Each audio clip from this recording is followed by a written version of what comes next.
Hello everyone, good evening सबको welcome to my another video. So लोगोफोर गामसार official vlogआव नोंथांमोनखौ फिन खनसे बरायनाय थाबाय. So लोगोफोर जायफोर आंनि चेनेलखौ गोदान दासिम साबस्क्राइब खालामाखै नोंथांमोना चेनेलखौ साबस्क्राइब आरो लाइक खालामनो हागोन. लोगोफोर दिनै आङो xpear टायार ओपन खालामनानै देखायगोन आरोना. नायलांबाय था भिडिअखौ स्किप खालामनाङा. ओमफ्राय दैमायाव थांगोन, दैमायाव बाला लड होनायबो देखायगोन. So लोगोफोर नायलांबाय था, लेट्स गो.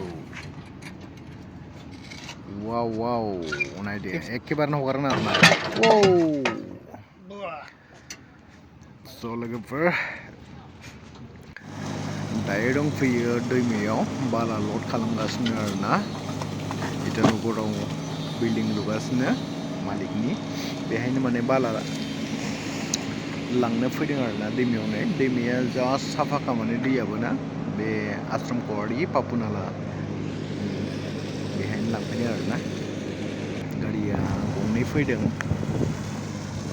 ओमफ्राय दायो लड जाखांबाथाय थांफिनसै आरोना. स' लोगोफोर भिडिअआ एसेनोसै, बाय बाय, नेक्स्ट भिडिअ लोगो मोनगोन.